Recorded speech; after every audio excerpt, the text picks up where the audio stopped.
قربانی کے مسائل عرض کر رہا تھا۔ آج کا ہمارا پہلا مسئلہ یہ ہے، جو بیوی ہوتی ہے اس پر قربانی واجب ہے کہ نہیں؟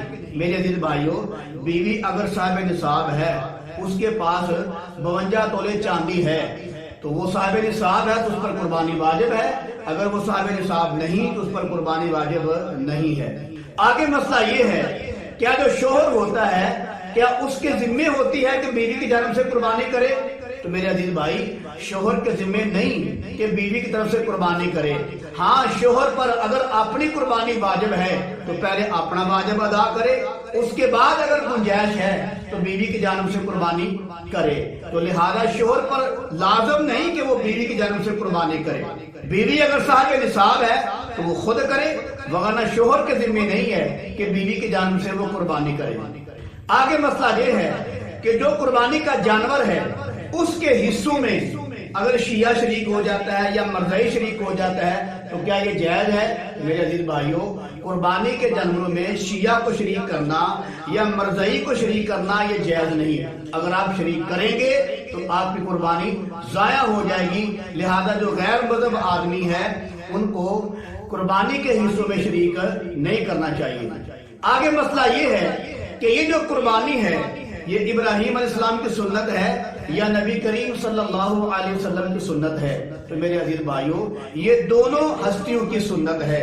جو آدمی قربانی کرے گا اس کو ابراہیم علیہ السلام کی سنت کا بھی ثواب ملے گا اور اس کو نبی صلی اللہ علیہ وسلم کی سنت کا بھی ثواب ملے گا۔ لہذا جو آدمی قربانی کرتا ہے اس کو 2 ثواب ملتے ہیں، سنت ابراہیمی کا بھی ثواب ملتا ہے اور سنت مصطفیٰ کا بھی ثواب ملتا ہے۔ آگے مسئلہ یہ ہے کہ قربانی کس پر واجب ہے؟ میرے عزیز بھائی، قربانی جس پر واجب ہے مسلمان ہو، عاقل ہو، بالغ ہو اور وہ مقیم ہو۔ یہ 4 میں نے لوگ بتا دیے ہیں کہ جن پر قربانی واجب ہوتی ہے۔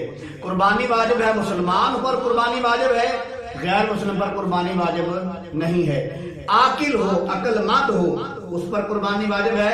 اس کے مقابلے میں مجنون، دیوانہ، پاگل پہ قربانی واجب نہیں ہے۔ تیسرا میں نے بتایا تھا بالغ ہو، بالغ پر قربانی واجب ہے اگر وہ صاحب نصاب ہے۔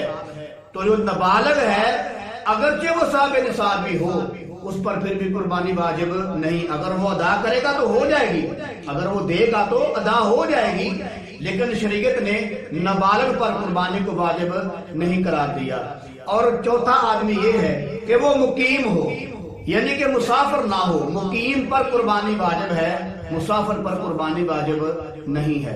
آگے مسئلہ یہ ہے کہ گھر کے اگر 5 آدمی صاحب نصاب ہیں تو کیا 5 پر ہی قربانی آئے گی یا ایک آدمی دے دے گا تو سب کی کافی ہو جائے گی؟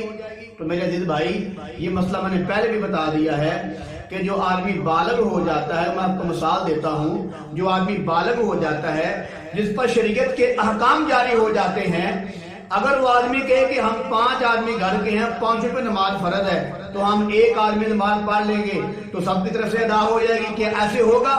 نہیں ہوگا، آپ بھی نہیں مانتے۔ ایسے ہی گھر کے سارے آدمی کھانا کھاتے ہیں تو ایک آدمی کہے یار ایک آدمی کھانا کھا لو، سب کی طرف سے وہ کھانا کھا لیا جائے گا، تو کیا ایسے ہوگا؟ ایسے آپ بھی نہیں مانتے۔ تو لہذا اگر گھر کے 5 آدمی صاحب نصاب ہیں تو 5 پر ہی قربانی واجب ہے۔ ایک کے دینے سے سب کی طرف سے کافی نہیں ہوگی۔ اگر کوئی آدمی ایسا سمجھے گا تو ایک جو جس نے قربانی دی ہے اس کی تو ادا ہو جائے گی، باقی جو 4 ہیں وہ گناہگار ہوں گے۔ لہذا اگر 5 آدمی صاحب نصاب ہیں تو 5 کو ہی قربانی دینا پڑے گی۔